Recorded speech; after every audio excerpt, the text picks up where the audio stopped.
गुरुमुखों, परम संत श्री कबीर साहब जी अपनी वाणी में कथन करते हैं कि भक्ति प्राण ते होते हैं, मन दे दीजिए भाव, परमारथ परतीत में यह तन जाओ तो जाओ। भक्ति गेंद चौगान की, बावे कोई ले जाए, कह कबीर कछु भेद नहीं, कहाँ रंग कहाँ राय। कि भक्ति रूपी सत्य पदार्थ की प्राप्ति के लिए प्राणों की बाजी लगानी पड़ती है और मन के भाव ये व्यापार करना पड़ता है। परमार्थ के मार्ग में यदि अपने तन का बलिदान भी करना पड़े तो भी सेवक को अपने इष्ट देव पर पूर्ण विश्वास रखकर आगे बढ़ते रहना चाहिए। चौगान एक खेल है। इस खेल में खिलाड़ी घोड़े पर बैठकर मैदान में पड़ी हुई गेंद को एक लंबी छड़ी से लक्ष्य स्थान पर ले जाते हैं। इसमें अमीरी गरीबी का कोई भेद नहीं किया जाता। महापुरुष का गुरु को वीडियो लाइक करना, सब्सक्राइब करना प्लीज। करते हैं कि चौगान की गेंद के समान भक्ति है। कोई भी इंसान इसकी प्राप्ति करके अपने लक्ष्य पर पहुंच सकता है।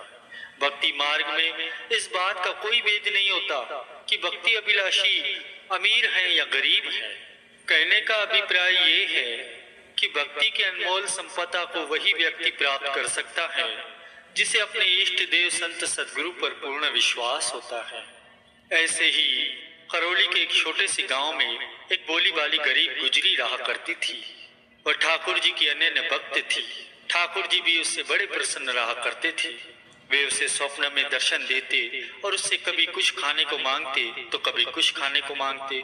वह दूसरे दिन ही उन्हें वह चीज भेंट कर आती जो स्वप्न में भगवान उनसे मांगते, पर वह उनकी दूध की सेवा नित्य किया करती थी। वह रोज ही उनके दर्शन करने जाती और दूध ले आती। वैसे तो वह गुजरी दूध करौली नगर में दूसरे लोगों को भी देती, परंतु ठाकुर जी को दूध अपनी ओर से देती थी। उसके पैसे बिल्कुल न लेती। पर करौली जाते समय रास्ते में जो नदी पड़ती थी उसका जल दूध में मिलाया करती थी। एक बार ऐसे ही नदी के पानी के साथ एक छोटी सी मछली दूध में मिल गई। अब ये मछली गुजरी को दिखी नहीं। संयोगवश ठाकुर जी का दूध देते समय मछली दूध के साथ चली गई। ठाकुर जी के सेवादार गोस्वामी जी को मछली दिख गई। उन्होंने गुजरी को बहुत ही फटकारा और उससे दूध लेना बंद कर दिया। गोस्वामी के फटकार में उसे ठाकुर जी की फटकार महसूस हो रही थी कि जैसे स्वयं ठाकुर जी ने उनको फटकारा है। उसे ठाकुर जी की सेवा से वंचित होने का बड़ा दुख था। उसने घर जाकर अन्न और जल त्याग दिया। दिन भर पड़ी पड़ी रोती रही। मन ही मन ठाकुर जी से प्रार्थना भी करती रही कि हे ठाकुर जी, मुझसे जो अपराध हुआ है उसे क्षमा करो। दूध में पानी तो मैं रोज ही मिलाती हूँ क्योंकि वही दूध रोज मुझे दूसरे लोगों को भी देना होता है। यदि पानी न मिलाऊं तो मेरा गुजारा कैसे हो। एक तो मेरे पास एक ही गाय है जो कि दूध बहुत ही कम देती है। पानी मिलाकर जो दूध बेचती हूँ उसी से किसी तरह मेरा काम चलता है। यह तो तुमसे छुपा नहीं है। तुमने कभी मेरे दूध पर आपत्ति नहीं उठाई, रोज प्रेम से आरोपते रहे। आज दुर्भाग्य से उसमें मछली निकल आई। मेरा दोष तो इतना ही है कि पानी मैंने छान कर नहीं मिलाया। अब मैं पानी छान कर मिलाया करूंगी। यदि आप पानी मिलाने को दोष मानने लगे तो पानी कभी नहीं मिलाऊंगी। बिना पानी वाला ही दूध बेचने से यदि मुझे आधा पेट भोजन करने को भी मिले तो भी मैं संतुष्ट रहूंगी। परंतु हे मेरे नाथ, तुम मुझे इतने दिनों से चली आ रही अपनी दूध की सेवा से वंचित न करो। इसे मैं बर्दाश्त नहीं कर सकूंगी। तुम जैसी आज्ञा करोगे वैसा ही करूंगी और जब तक तुम आज्ञा नहीं करोगे तब तक मैं अन्न और जल ग्रहण नहीं करूंगी, चाहे मेरे प्राण ही क्यों न चले जाएं। इस प्रकार से रो रो कर प्रार्थना करते करते शाम हो गई। उसी समय उसे किसी मधुर कंठ की आवाज सुनाई पड़ी, मैया, ओ मैया। गर्दन मोड़ी तो देखा द्वार पर खड़ा पीतांबर पहने एक सुंदर सा किशोर सलोना लाला, जिसने उसे बरबस ही आकर्षित कर कहने को बाध्य कर दिया। गुजरी ने कहा, लाला आओ बैठो।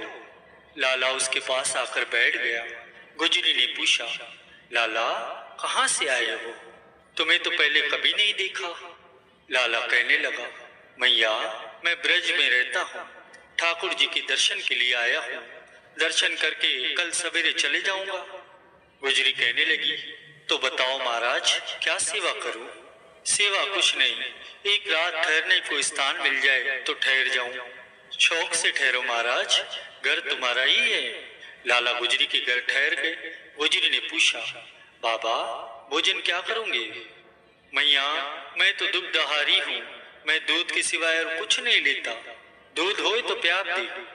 गुजरी कहने लगी, दूध तो है लाला, पर सवेरे का बासी है, अभी थोड़ी देर में ही गैया को सानी देकर दूंगी, तब ताजा दूध पिलाऊंगी, थोड़ी देर रुक जा। मैया सवेरे तो कछु न खाओ, भूख बहुत जोर की लगी है, बासी दूध ही पी लूंगा, ला दे दे। लाला ये दूध अच्छा नहीं है, इसमें थोड़ा पानी मिलाया था और पानी के साथ मछली भी आ गई थी। मैया तो कहा भयो, शान के दे दे। तो लाला इसे उल्टा लूं, सवेरे मेरा मन बड़ा दुखी था, इसलिए बिना उल्टाए रखा है। मैया कच्चो ही दे देना, मुझे बड़ी भूख लगी है।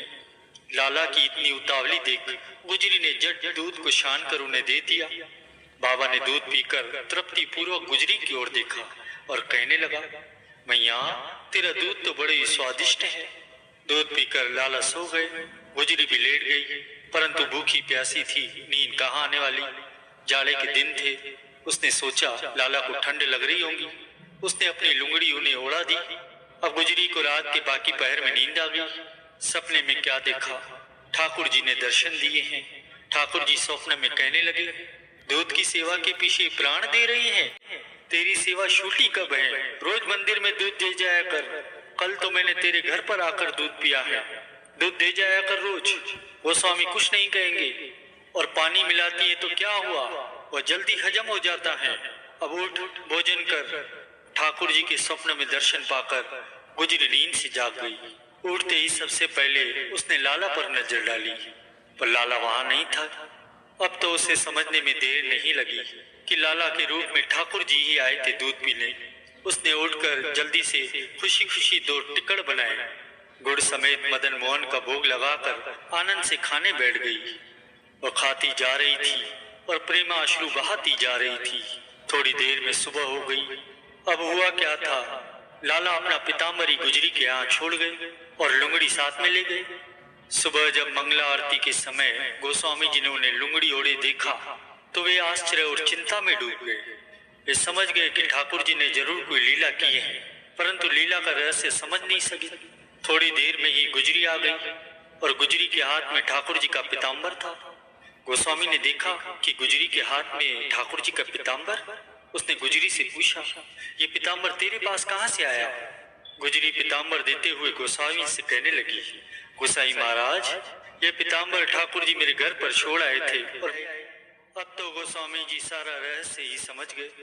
वे अपने आप को बार बार धिक्कारने लगे कि भक्त और भगवान के बीच में मैंने अपनी टांग अड़ाकर अच्छा नहीं किया। मैं भक्तिहीन क्या समझूं उनके परस्पर प्रेम व्यवहार को। गुजरी प्रेम से रोज दूध दी जाती ठाकुर जी की सेवा के लिए। वह जैसा भी था, शुद्ध था या शुद्ध था, ठाकुर जी से बड़े प्रेम से स्वीकारते थे। मैं कौन होता था गुजरी को मना करने वाला? मैंने दोनों के प्रति अपराध किया है। मेरे कारण गुजरी के भक्त हृदय को आघात पहुंचा है। मेरे कारण ठाकुर जी को उनके घर जाना पड़ा, उसे मनाने के लिए, उसके आंसू पोंछने के लिए। उन्होंने गुजरी से क्षमा मांगी और ठाकुर जी की श्री विग्रह से लुंगड़ी उतार कर गुजरी को दे दी और गुजरी से पीताम्बर लेकर उन्हें उड़ाया। प्रेमियों, क्या सचमुच ही भगवान ने अपने पीताम्बर को वहां बुला दिया और वहां से लुंगड़ी ओढ़कर आ गए? भगवान कभी भूल नहीं करते, वे तो बड़े चतुर हैं। चतुराई से भूल करने का अभिनय मात्र करते हैं, लीला करते हैं। इस बार भी उन्होंने लीला ही रचाई। वास्तव में उनके लिए उस लुगड़ी का मूल्य पीताम्बर से अधिक था। जो सुख और गर्माहट उन्हें अपने प्रिय भक्त प्राण प्यारी गुजरी की ओढ़ी लुंगड़ी को ओढ़ने से मिल रहा था, वह पीताम्बर में कहाँ था भला? लुगड़ी लुगड़ी नहीं थी, लुगड़ी के रूप में गुजरी थी जिसे उन्होंने अपने वक्ष से लगा रखा था। गुरु को वीडियो लाइक करना, सब्सक्राइब करना।